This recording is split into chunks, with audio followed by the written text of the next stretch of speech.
What is up, everybody? Welcome back to another episode of It's Called Football. We took a week off last week, and boy, Jackson, we have a lot to cover that's happened this week. Whole slate of matches this past weekend. FA Cup Semifinals between Man City and Chelsea. Man United, Coventry City, which we'll also touch on. Plus, there's been four matches as we were recording on Wednesday afternoon. Four matches that happened today. Some very shock results. So we'll touch on those as well before previewing what we have coming up this weekend. Bo Jackson, before we get going, how you doing on this Wednesday afternoon?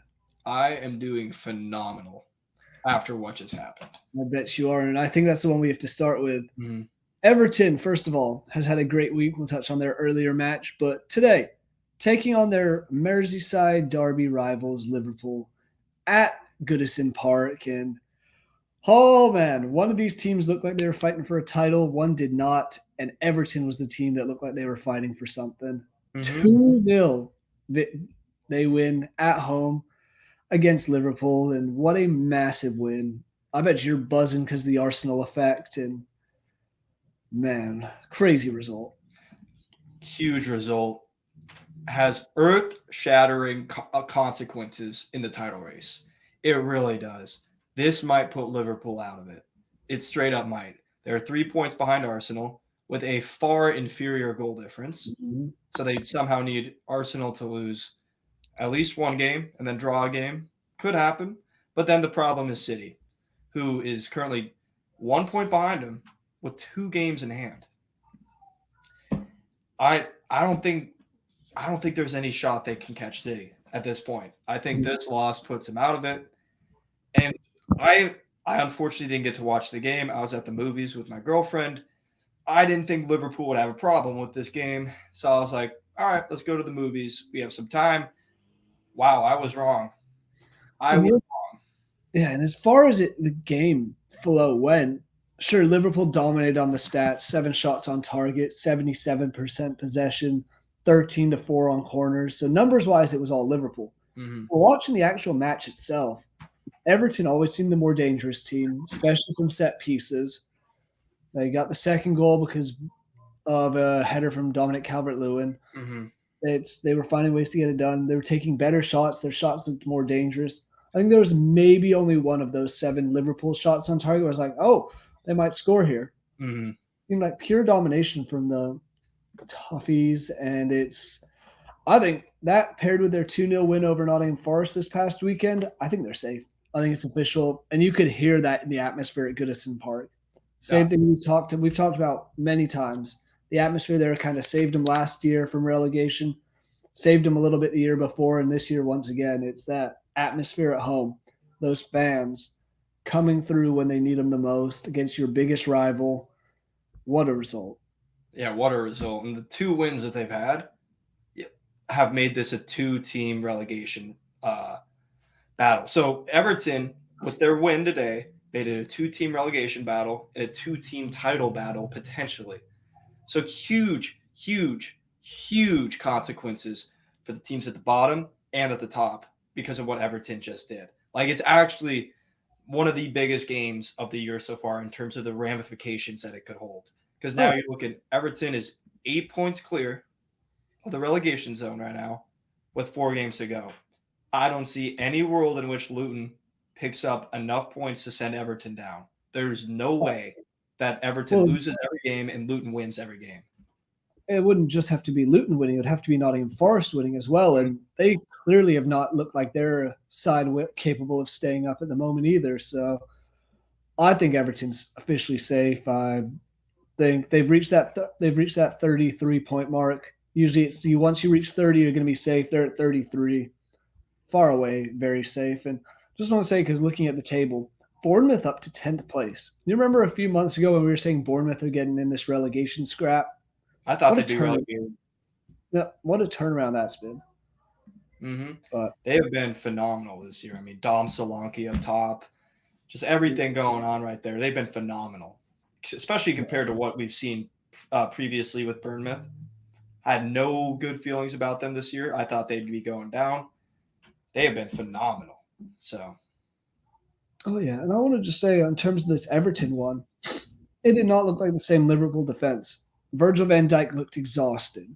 He was getting beaten in the air time and time again, where we've talked, and even the commentators were saying during the match, he's usually so dominant in these positions, and he's usually the one using his body to push people around, use his height to head the ball, and he was getting beat. I think the burnout's caught up to him. I think the high intensity they've been playing, trying to win all these trophies, has caught up to him.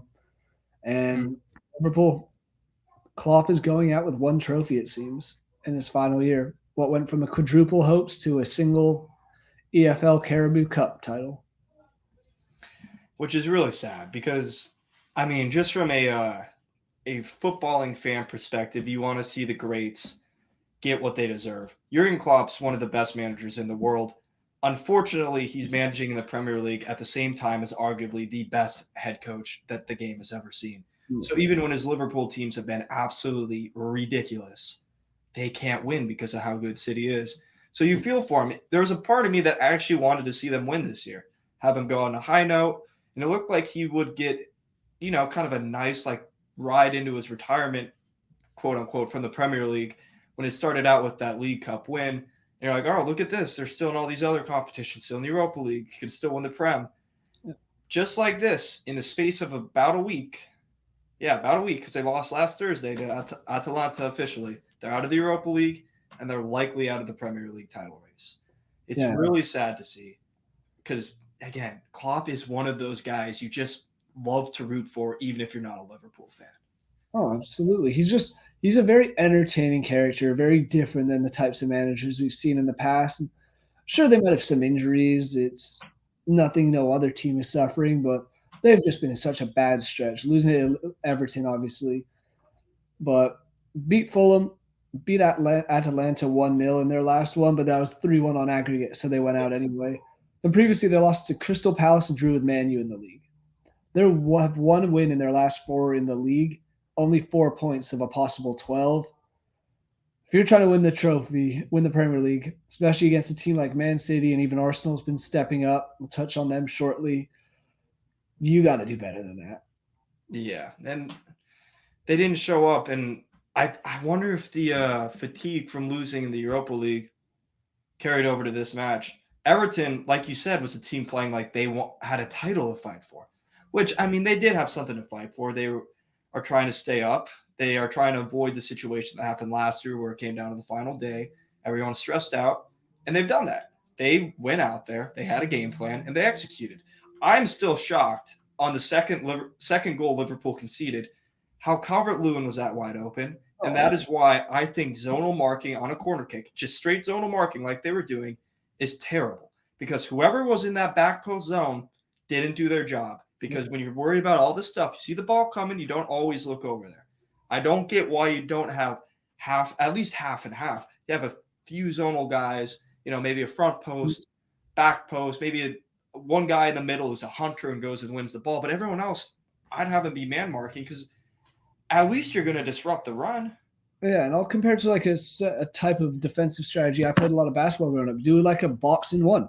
You've half the guys playing zone. Then there's certain guys you want man on man. Dominic Calvert-Lewin is one of those guys who on a corner, you want to make sure you have a body on him at all times. Make sure he gets nothing easy. And sure enough, they did not do that. And he was wide open, just easy header in. So, yeah, I've never understood that going straight zonal because that allows an athlete like Calvert-Lewin to run unmarked. And when you're running forward, you're going to have the advantage versus a player who's in a standstill because that's what the Liverpool players were. It's not like they were starting back in the zone and then running forward because some coaches have their defenders do that. You start a few steps back and then you run forward so you can try and win the ball. That way you're not at as big a disadvantage. Didn't do that at all. They were just standing around. No one looked around and picked them up. And it was the easiest header you could do. That's a training header. They were literally cones. So that was crazy to me. There was no one on that team who stepped up in that moment, telling people to make sure, keep an eye over there, make sure you go win the ball, whatever. No one stepped up. I don't know what the instructions were, but I guarantee you it wasn't just let Calvert-Lewin waltz on in and basically score a tap-in header. That's something they do in training all the time. Right. Yeah, it's a bold strategy if you're just going to be like, yeah, let's just let him stand there and see what happens. So, And it seemed like there was a defender on him at first, and then he kind of just Yeah. went away to follow someone else, and no one fell back. Nope. Just walked on in. Great corner setup, great take by Everton, but tough break for Liverpool, and season might have gone down with that one. Other team who took advantage of their week this week was Arsenal. Won 2-0 on Saturday against Wolves. Pretty straightforward result there, I would say. Nothing too crazy to talk about. Trossard's continued his hot form. Odegaard got one very, very late. I don't even remember it being that nervy for a 1-0 match, for 1-0 until the 95th. Like, No, it wasn't that bad. Wolves didn't really look that threatening, yeah. to be completely honest. Like, there's still always that fear, when you're up 1-0, like one mistake and they're right back into it. You've seen it happen time and time again. But it did feel rather not like comfortable, but like Arsenal were in control of what was happening. So yeah. And then Tuesday, I want to say it was Tuesday afternoon, Arsenal took on Chelsea. That got out of hand very, very quickly. Halftime, it's 1-0. Trossard continues to score 4 minutes in. Then 3 goals in about 15 minutes, 13 minutes even to be exact. Ben White, a brace from Kai Havertz. Then Ben White added a 5th later on in the match. Pure domination by the Arsenal side.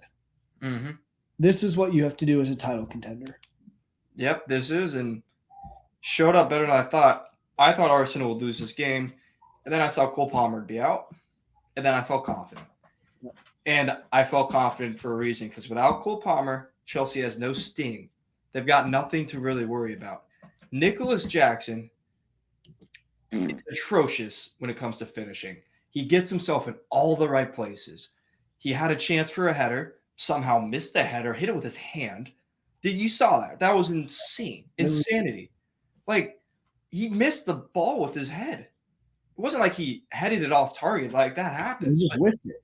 Just completely whiffed it. And then he had another one.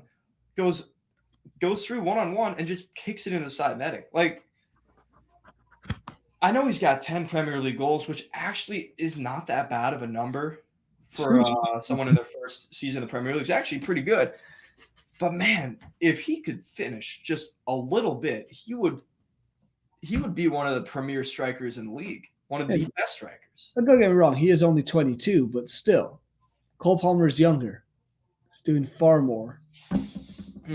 Very much missed. And as soon as I was the same with you, as soon as I found out that, I was like, this game is going to get out of hand because I don't see anyone else scoring. No. Commentators, I don't know if you caught this, said something along the lines of, without Cole Palmer's goals and assists this season, because he has, what does he have, like 20 goals and a dozen assists or something?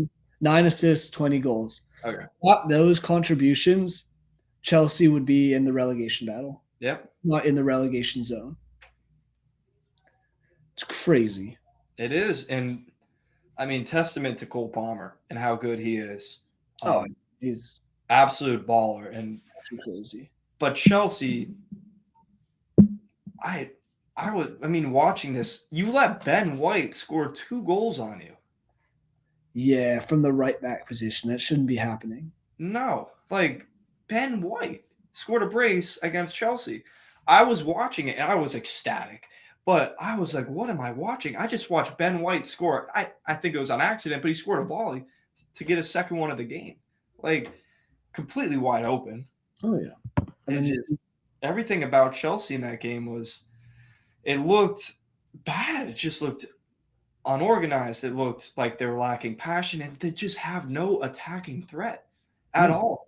Never once was I like, oh, this looks like it could get kind of scary because here comes Mudryk, here comes Jackson. The only one who could kind of maybe sort of cause a little bit of mayhem was Madueke, but even him.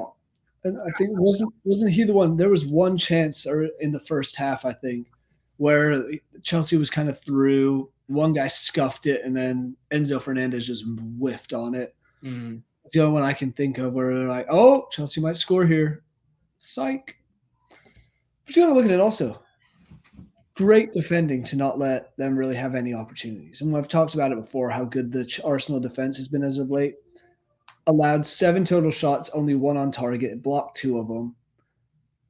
or blocked. Yeah, I think it blocked 2 shots. So very impressive defensive performance. Then you also get Kai Havertz, who have to bring him up.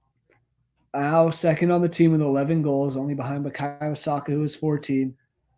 Former Chelsea boy, who they let go Mm-hmm. this summer, comes in and just kicks their ass. Mm-hmm. Things you love to see. First, that his first goal, that ball from Odegaard was a Oh, world class to play with. Odegaard is a bowler. He is, bro. Playmaking, one of the Yeah. best in the world. He's elite. He's below De Bruyne, but he's right up there. Mm-hmm. Unbelievable. I mean, great run and a good finish as well. Oh But yeah. unbelievable ball. Yeah, it was something, and I mean, a lot different because I mean we saw in the first game between these two finished a 2-all draw, and it was Chelsea who dominated. Mm-hmm. Arsenal took advantage of everything this time, and it was really even in that one. Cole Palmer had a goal. He comes off, and Arsenal scores the equalizer. Yeah. Do you think? What do you think Chelsea has to do? I guess to fix this come the summer because they're really more or less not playing for anything now. What do you think they invest in? Do you think it's offensively, defensively? I think it's everywhere. I think it's everywhere. I mean, Petrovic on the first goal, you got to save that. You Yeah. can't let that sneak past you. Like, there's no way Trossard should be scoring that goal on his left foot near post from that angle. There's no way he should be able to sneak it through. So I think honestly, I maybe another keeper. At times, I feel like the keeper is a bit shaky. You need to invest in defenders. I think Mhm. Badiashile and Disasi have potential, but they're not there yet. Yeah. And unfortunately, Thiago Silva's aging out. Nice. Gilchrist shows a lot of potential, but he's a kid. He's not there yet. He Yeah. got kind of cooked. And then attacking wise, you need someone who can score. You need Yeah. a good scorer. You need someone that Palmer can give the ball and let him score every now and then. And someone that Nicholas Jackson can learn from, I feel like. I feel like that's the best thing for him to just kind of see how this guy does. Maybe it's trade off who starts and all this stuff, but get maybe a more experienced, more proven goal scorer, someone who can actually finish their chances. And I'm still not a Mudryk guy personally, but I don't I don't even think they've got a huge problem with having Sterling, Mudryk, and Madueke as long as they have a forward who can actually score.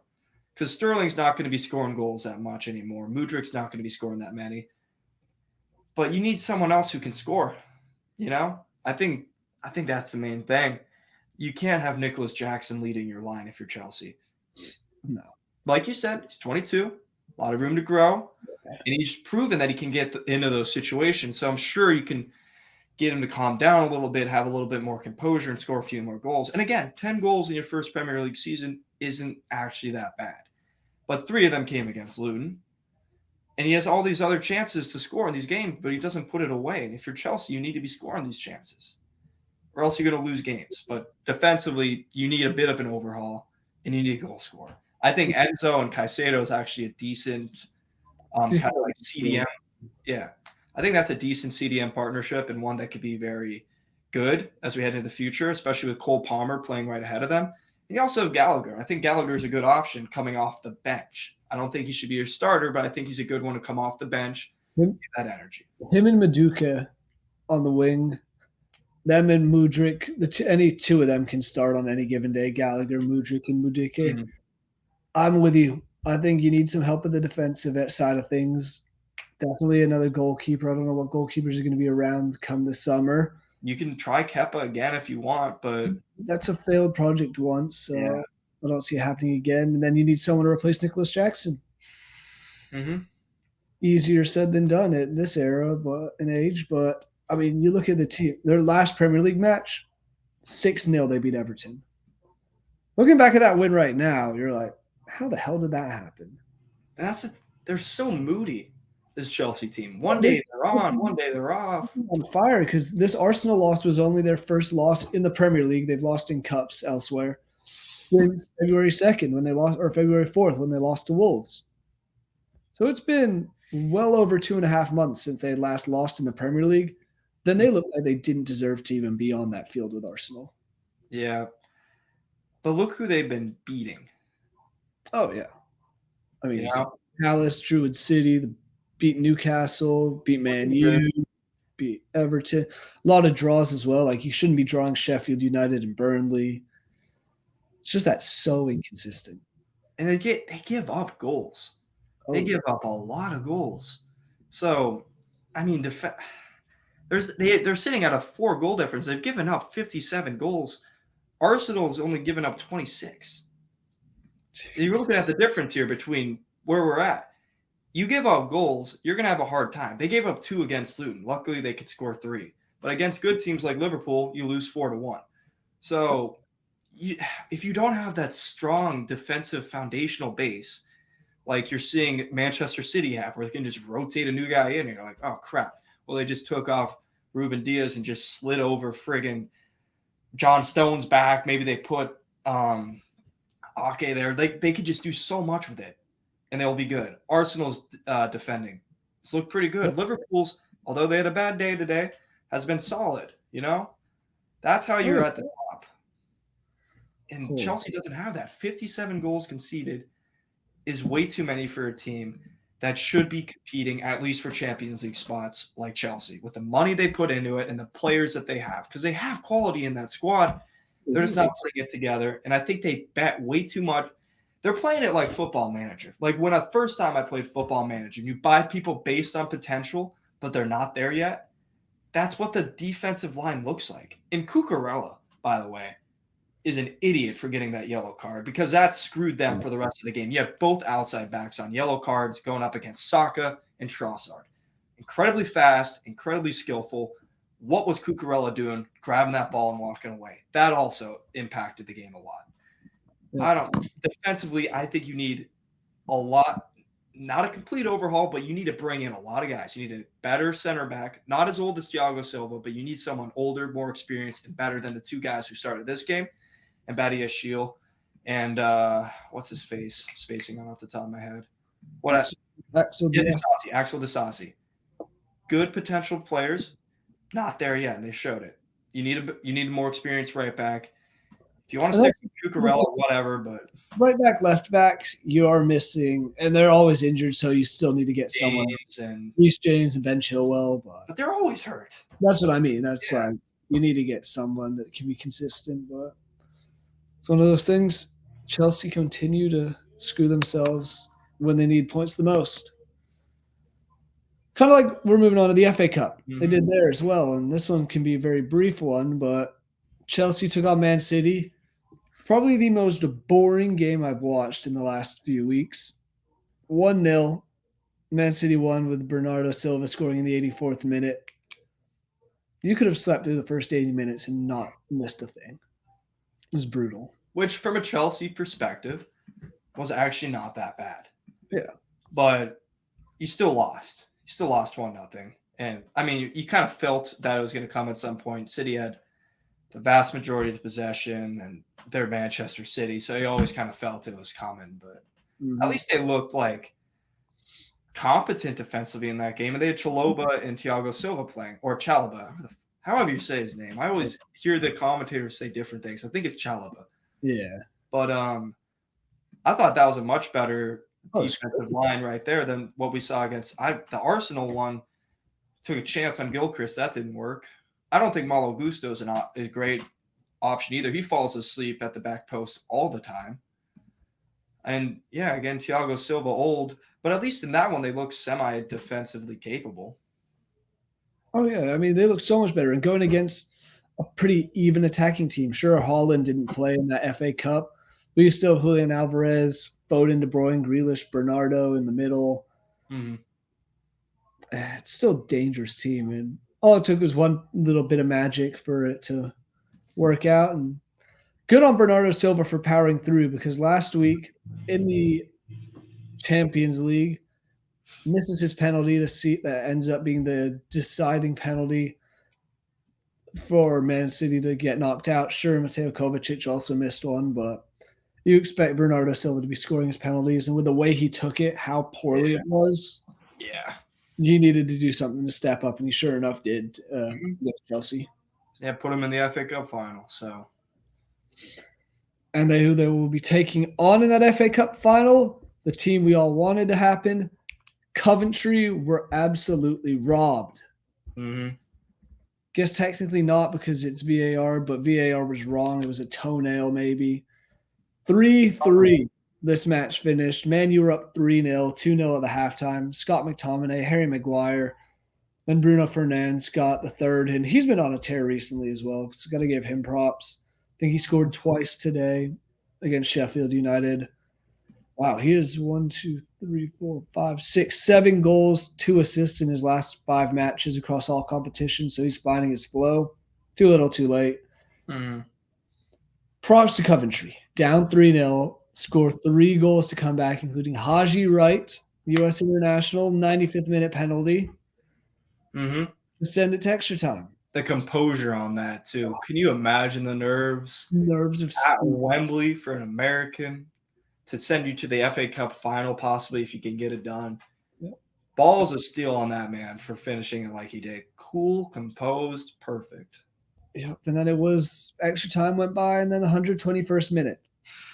Victor Tarp finds himself through on goal after a long ball over the top, puts it away. You're thinking, holy crap, what has just happened? 4-3 Coventry.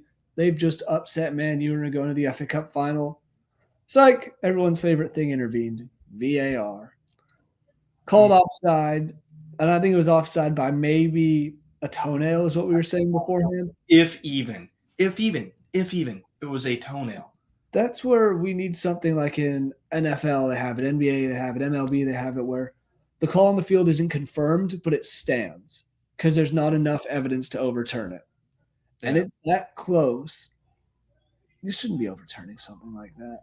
Might be a little biased as well. I bet Man U fans are like, oh, he's offside by a mile, but it did not look like he was offside. No, it did not look like that at all. It's a toe, bro. It's a toe.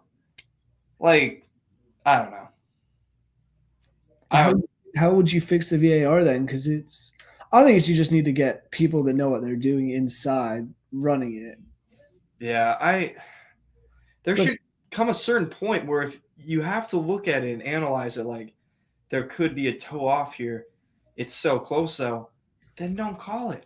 If the margin of error is that close, you stick with it. I kind of like that when it comes down to like basketball when they're looking at official replay, and if it's too like you don't know for certain, it's a little indecisive. It's in that area where you don't know what is right. You stick with the on-field call. Yep. In a situation like this, why are we splitting hairs over a toe? Now, if I was a Man U fan, I'd be sitting here probably saying, "Oh, they made the right call," all this stuff. But like, I don't know. VAR, man, it was brought in, and I do think overall it's done a good job. It has. It's just done a job, but like this. Just the inconsistency. And it's just the like you said, the incompetence of English VAR officials. It's no one else can even compete with. There are some leagues that use it very well. I want to say the Bundesliga does a very good job doing it. They actually have Spain. MLS does a good job. La Liga doesn't even have it, so you can't throw them in. I don't know about Liga or Serie A. Yeah, big controversy this weekend in the El Clasico. They have VAR goal line technology. Yeah, it makes no sense. You don't get it, but nonetheless, back to this one. Finished 3-3 in extra time. Casemiro steps up, first penalty, missed. We're saved. Haji Wright, Victor Trop put their 2 away, so it's 2-1 to Coventry, and then it hits the fan for the champion side. Callum O'Hare, Ben Sheaf missed their 2. Eriksen, Bruno, and Rasmus Højlund put them all away, and Man U wins 5-2 on penalties or 4-2 on penalties. But that Højlund penalty was an absolute rocket. Very, very well taken. Yeah, great way to finish it. He's a good player. He He is. is. I do think he's impressed me. I didn't think he would be as good as he was. I thought he'd be. I did say I think eventually he'll be good, but I didn't think he'd be good this year. He's actually one of their better players. Like, Oh, I really think good. he's completely surpassed expectations this year. Mhm. I Yeah. think that anyone had for him. It's trying to pull up the stats of how many goals, assists he has this year. But as a 21-year-old, he's 8 goals, second most on the team. He's got 2 assists, nothing too crazy, but He's been hurt for a bit too. yeah, and that's the other thing. Had he not been hurt, he might be leading this team in goals, He'd be possibly over 10. He'd be over 10 for sure. Yeah, Bruno leads right now with 10. Mhm. Him and Garnacho have this team looking dangerous for the next couple of years, or at least more dangerous than they have for the last decade since Fergie left. Mhm. Yeah, they're showing good signs for the future with them and Kobe Mainu, obviously. Oh yeah. And I going back to this game, I actually do feel for United here because they reached a final. They did what they had to do to reach a final. Now they're up 3-0. They let Coventry get back into it, and they were this close to blowing it, but they didn't blow it. They won it. And Ten Hag brought this up. He was disappointed with the media's coverage because all they focused on was his offside call, all this stuff. But at the end of the day, Man U's the team in the final. They did their job. Doesn't matter how you did it, how ugly it looks. They'll be playing in Wembley in a few weeks against Manchester City in the FA Cup final. Which this is, I will say, this is going to be a much more entertaining final than had it been Man City Coventry. Yeah. I think, like I said, Man City probably would have won that 6-7-0. It would have been over 3 at least. It would have been bad, I think. Yeah. But and maybe it would have been a Wigan situation. Could have been. Yeah. Guess we'll never know. Thank Nope. you, VAR. Yeah. But it'll be fun. Manchester Derby in the FA Cup final, which is taking place on May 25th. So exactly a month tomorrow from when we are recording this. Should be spicy. Should be fun. I always look forward to the FA Cup. It kind of just sums up an end to the English club season. Usually Champions League finals that weekend after, I want to say. Yeah, it is. And there's no English team in that, so don't have to worry about it. Mm-hmm. But moving on to, we'll touch on the stuff that's upcoming this week.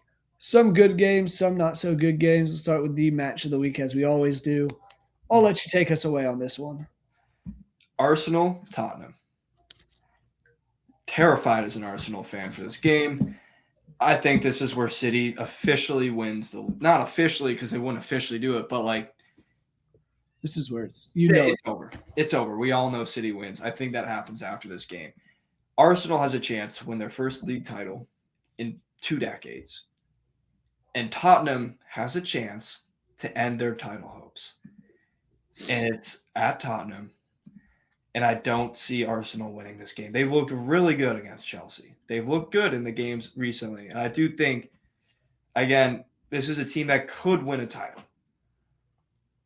But when it comes down to it, it doesn't matter about that. When it comes down to Tottenham versus Arsenal, it's about hatred. It's about who wants it more on that day. And I think Tottenham is going to want just for everything. I mean, they're still fighting for their Champions League place and stuff like that. 6 points back with 2 games in hand. So that's a huge motivation as well. They got to win to stay in that race because if they lose that game, Villa wins. Villa's looking like they're going to be the Champions League next year. But if Tottenham can say that they're the team that took Arsenal out of the race, basically, for all intents and purposes, that's huge. That's huge for the players. It's huge for the fans. And I think they're going to show up and do that. I do. I think it'll be 2-1. I think Arsenal scores first, and then Tottenham comes roaring back in the second half, rides the wave from the fans, and gets the win, and basically gives City the title. I think that's what's going to happen here. Love to be proven wrong. I would love to be proven wrong, but I think that's what ultimately is going to happen. I've been mentally preparing myself for this day for a few weeks now.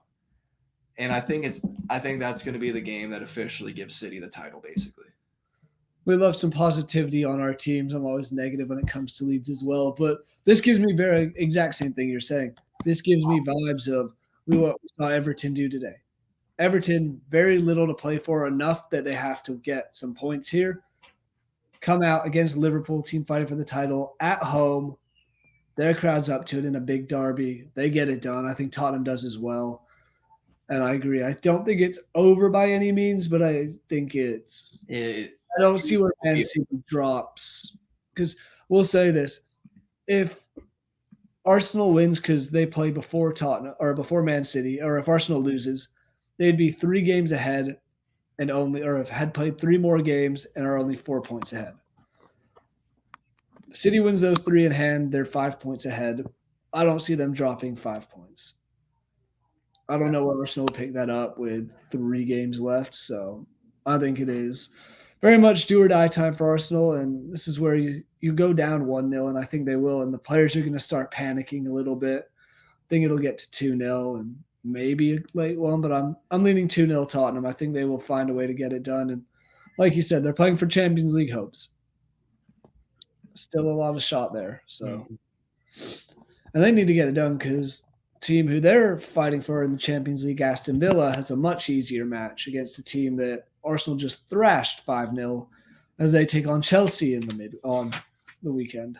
Mm-hmm. What do you think of that one? Any thoughts? Does Villa just take it easy because they are fighting for a Champions League spot, and this is one that I could see Chelsea being like, we'll show up today. We got embarrassed last time out. Can't be any worse. Yeah, that's the thing. Chelsea, I mean, they've showed it before. They've tied City twice. They can show up and play with anyone they want to on their day. And they'll be looking for a reaction, a positive reaction after what just happened. But the problem is they're going to Villa Park. Villa is playing for their Champions League hopes as well. They win this and Tottenham loses. They're looking good for the Champions League next year. So I think Villa's going to get this done. They're at home. I don't think it'll be the 5-0 thrashing we saw the other day. I think it'll be a pretty good game. But I think Villa does win 2-0 with a couple second half goals to get them through. I still don't think unless it's Palmer scoring, I don't think anyone else is going to be scoring. And I feel confident in Douglas Luiz's ability to shut down Palmer if they tell him to. So that's where I'm leaning right now. Yeah, I am as well. And I think Ollie Watkins has been a very, very underrated player He's this been year. unreal. He's been so good. 19 goals, third in the Premier League. This is what's crazy. Aston Villa has the 2 highest assisters in the league. Ollie Watkins with 12, Leon Bailey tied with 10 for second place. Superb talent this team has had, and they've shown it this year. There's a reason they're the last English team in Europe. And that's another thing that maybe I'm a little concerned about. Of maybe they lose because they're focusing ahead on playing Olympiacos in the Conference League semifinals, but they're home. So it's not like you have to travel all the way to Greece. You can take it a little more intensely. You have a few days extra. You don't have to fly halfway across the continent. Yeah. Big thing there. So we will see. I'm taking Villa. I think it'll be 3-1. If 3-1. Cole Palmer playing, if not 3-0. This will be an interesting game to see. I don't see where they score if it's not Cole Palmer involved. I don't think they do. And it'll be interesting to see how Chelsea reacts and what kind of team Chelsea is, what kind of manager at Chelsea Pochettino is. Because if they go out there and get thrashed again, that's a really, really worrying sign. Because you had all these good, like you said, you didn't lose for like 2.5 months, basically. Yeah. But then you suddenly play 2 teams in the Champions League spots, and if you get thrashed again, that is concerning. It is indeed. Want to touch on one final kind of battle that's going on and the 2 matches that are involved in this one. The relegation battle. We have Luton and we have Nottingham Forest. It's about 1 point separating the two. Forest has 1 more point, 26 to Luton's 25. But that goal difference is ugly. 10 better goals for Nottingham Forest and -18 to -28 for Luton. Do you think either of them gets a big 3 points or even a big point this week? Because there's Wolves hosting Luton and Forest are hosting Man City. Well, obviously, Luton's got the better shot here. Yeah. But I don't think either of these teams will win. And something interesting is Burnley has slowly but surely sneaked up into a place where they can maybe get out. They're only 3 points back. Which is crazy. They've suddenly picked up some results, and they're playing Man United, which if there's one big team that you think going into it, you can get a result on the road, I think it's against Manchester United. I don't think that – I'm not saying it'll happen, but it's something interesting to watch because Burnley with what we got, 4 games left? Yeah, they all have played 34. 4 games left have made it interesting enough. So earlier when I said it was a 2-team relegation battle, I completely forgot that Burnley – I forgot that they kept gnawing their way, scratching their way back. So they've snuck their way back up. So all 3 of them have a shot to stay up now. It's going to be really fun to watch what happens because Forest is bad. I think Luton and Burnley is still probably going down. But Luton has done some crazy things this year, and all of a sudden Burnley's there, and we didn't even think about it. So if you had to tell me right now that I had to pick who's going down, certainly I couldn't tell you because who knows? Maybe another point deduction is coming for Forest. And that's the thing. This is why this relegation battle has been fascinating this year because it's been so many twists and turns. Everton was given 10-point deduction. Then it was reduced to 4 points. Then it went back to 8. Forest was given a point deduction. So it's just been back and forth and back and forth. And in all that chaos, we kind of lost the thought that, Burnley and Sheffield United, they've been beaten every time. They're so bad. Minus 32 goal difference for Burnley, minus 59 for Sheffield. They're done for. Now Burnley has slowly crawled their way back. And, hey, get ready for a roller coaster. Last game of the season. Burnley hosting Nottingham Forest. If there's less than 3 points in between it, watch out Forest because Burnley will be up for that one. It's also a Burnley team that's only lost once in the last month and a half.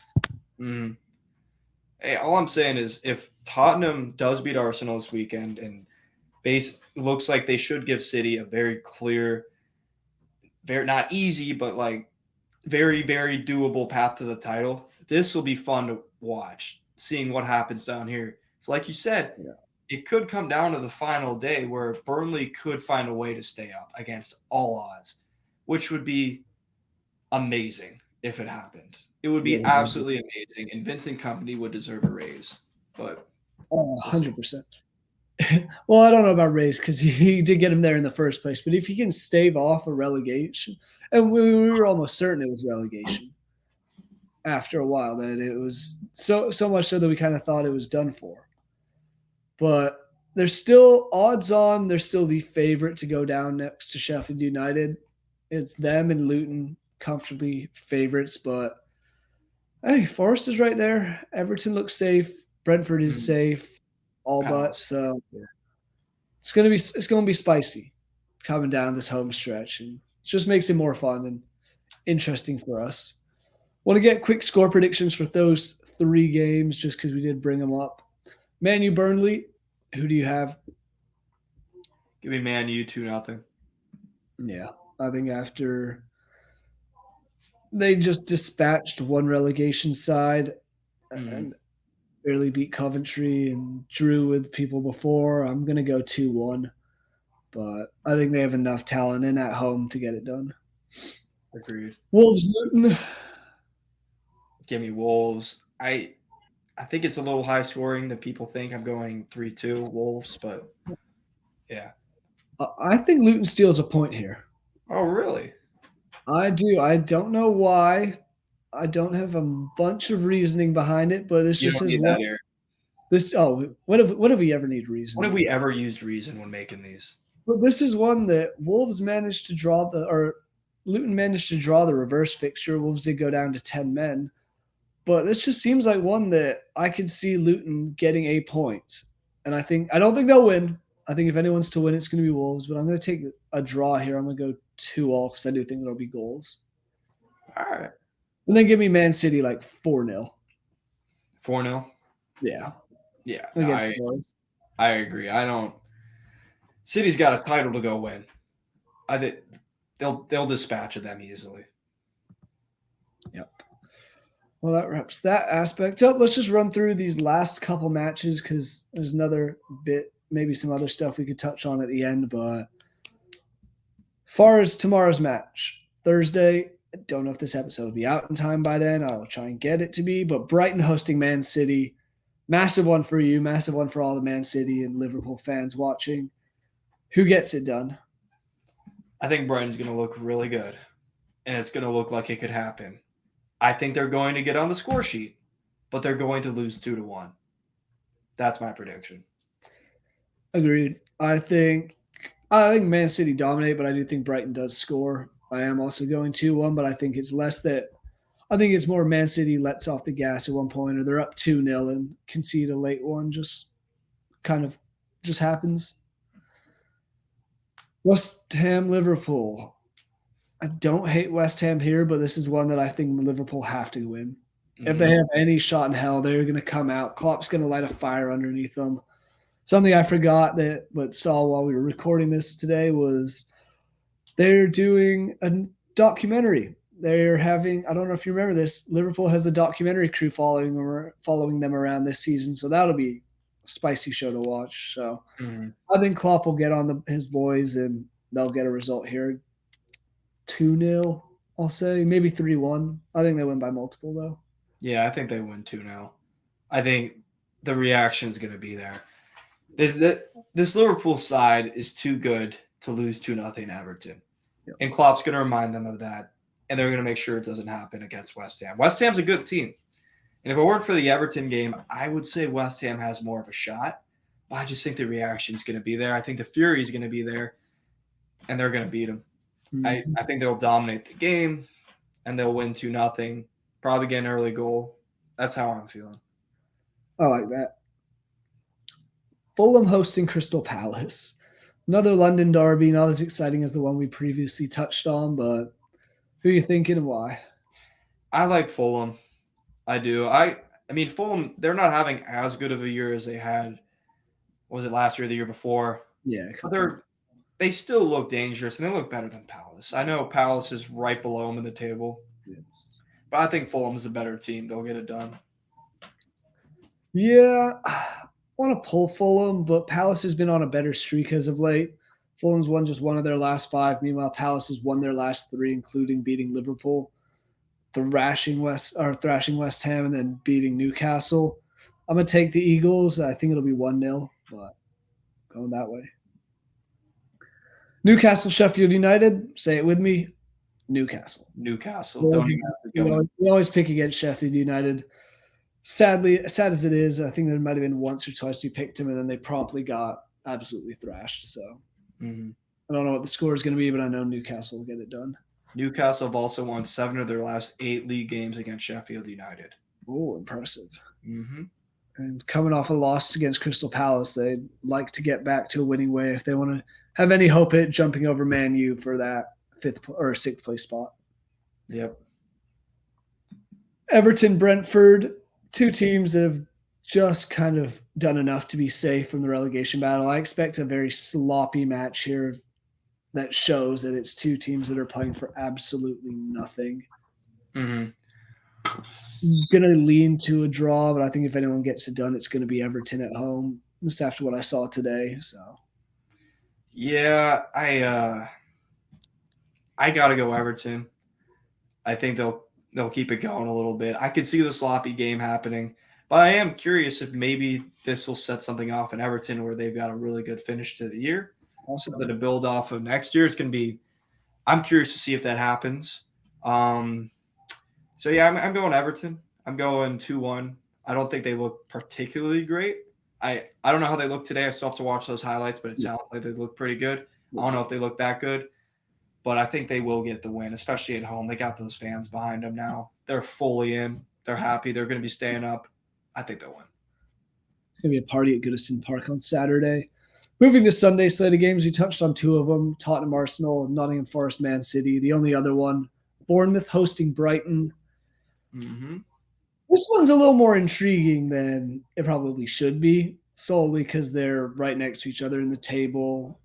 2 teams that don't have much to play for left this season, but could be a spicy one. Who are you taking? I'm going Bournemouth. I like this team. I think they're playing pretty well. And here's what I think happens. Brighton either wins against City and has a hangover in this game, or they get demoralized against City, and then it just continues in this game on the road against Bournemouth. Fun little fact I found is that Bournemouth has actually lost 67.5% of their Premier League games played on Sunday. So, Really?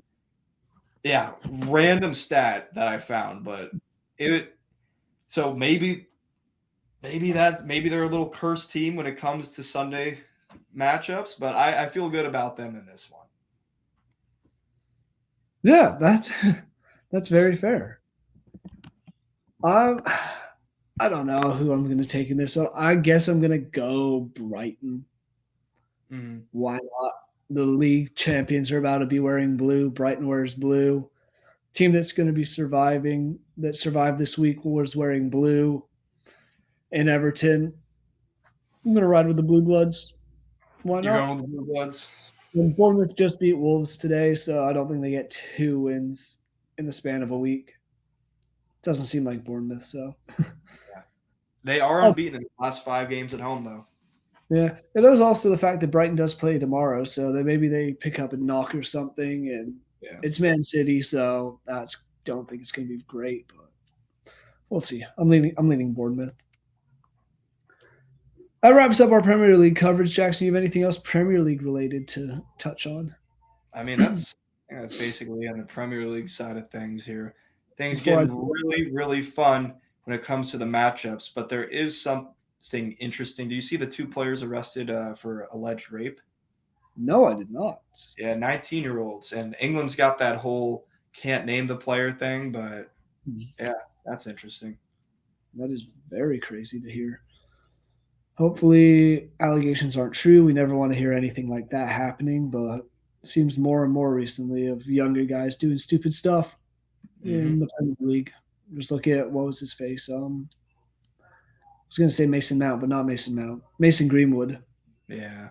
Now he ruined a very promising career, but I want to touch on one other thing that kind of involves 2 of our teams, the other promotion relegation battles that I enjoy talking about, because it seems like we have one team who's coming back to the Premier League next season all set. Leicester came out, played Southampton yesterday, and just like Arsenal did, thrashed them 5-0. Gives them 94 points, 4 ahead of Leeds in second, 5 ahead of Ipswich in third, all but guaranteed promotion automatically to the Premier League next season. Mm-hmm. Are you surprised that Leicester made it easy work and came right back up? Not particularly, because you look at the roster they have. Yeah. They've got a Premier League level roster already there. They've got Jamie Vardy still there. I know he's old, but he scored 16 goals. He's their leading goal scorer this year, so he's been on a tear. He can still score, and they also have like Patson Daka. They've got Connor Cody. Connor Cody's a good player. Wout Faes. Harry Winks, I think, is pretty decent. They have Iheanacho, Ndidi, Sutar. They've got good players. The guy who's been stepping up as well, I like, is Dewsbury Hall. Yeah. Dewsbury Hall has been entertaining to watch. Midfielder there, 25-year-old, so not young but not old either. Mm-hmm. I'm nervous as you are for the Arsenal title race. I'm nervous for Leeds battling for second. We have 2 games left. Ipswich is 3 and they're 1 point back. So did the math. We win our final 2 games. Ipswich can win 2, but they can't win the third, and then we will automatically go up. Far better goal difference. So good thing we play a team in London, because I don't know if you know, Leeds are great when it comes to playing in the nation's capital. We seemed cursed playing QPR on Friday. A little concerned that Southampton following Saturday to finish the season. Mm-hmm. But at the other end, a just as exciting race, 4 teams within 4 points with 2 matches left for that last 2 relegation spots, including your second team, Sheffield Wednesday. Yep. Who as of now are the 21st of 24 teams, so they are the last safe spot. You think they keep it up? Stay up? No, I don't, because right now 1 point clear of Birmingham, who's sitting there first relegation spot in 22nd, and only 3 points clear of Huddersfield. Sheffield Wednesday's next 2 games are West Brom, currently 5th place, and Southampton, who is 4th place. Sunderland. You play Sunderland. All right, Sunderland. I don't know why I just said Southampton. Sunderland, who's 13th. Wow, I just had a complete. Well, the thing is, The thing is, Birmingham and Huddersfield play each other this week. Yeah, that's what I was trying to get to before I lost it there. Yeah. So I think whoever wins that game is realistically staying up. Okay. So you're a big draw fan this weekend. Big draw fan, yeah, because even if Huddersfield wins, even though they got -27, Sheffield Wednesday's got -29. So realistically, I think whoever wins that game, if someone wins that game, they stay up. Here's a problem. You have Birmingham ties. They're probably going to leapfrog over Sheffield Wednesday with that goal difference. So it's a good spot to be in right now, but I do not feel confident at all, just because those two teams happen to play each other with 2 games left, and we have to play Southampton's alter ego Sunderland to finish it off, and I don't know. Yeah, it's gonna be tough. I mean, don't really have a shout in anything, but Huddersfield play Ipswich, so if they could get a point there, even maybe 2 Huddersfield draws, Sheffield Wednesday win, and Birmingham draw and a loss. There we have it. Keep the Owls up, so we can finally get a Sheffield Wednesday, Sheffield United derby back in. It'll be back. In the championship, because it's been far too long since that happened. And I want to say that's one of the closest rivalries in football. In terms of distance, or yeah, no, they're close. I think it's like a few, not even a mile. But I don't know. Oh, there we go. 4 miles between the two, so very, very close. Not quite as close as I thought it was. I'm trying to remember which one that it is, because I know obviously Everton and Liverpool are really close. They're right across the way. Yeah. Then there's one, and it might be a Scottish teams that are. One of them is on like this corner of the block. The other one's like up here. I've seen that one. You know which one? Yeah, I can't think of it, but very, very close stadiums. It's always good when those derbies happen. All right, Jackson, any final thoughts or words on this week's episode of It's Called Football? Nothing on my end. We got some CONCACAF Champions Cup I'm excited to watch tonight, but oh yeah, who's playing? Columbus is going to lose. But yeah, Columbus is still in it for the they're the only MLS team still in it because everyone else sold basically. But yeah, they're playing Monterrey, and Monterrey is pretty good. So 1-1 yesterday for Club America. Pachuca. Yeah, let's finish off on that. MLS. Do you believe in miracles? Let's go, baby. Well, thank you guys for watching. Make sure you click that subscribe button so you don't miss any episodes of It's Called Football, because we will be back here next week with another hour-long episode covering the Premier League and what other random leagues we feel like talking. Jackson, I will say I'm proud of us. We didn't go off on any random sports tangents unrelated to football this week, so things you like to see, progression on our behalf. But made it in under an hour too. And we did by a couple minutes. So thank you guys for watching. We'll see you next week.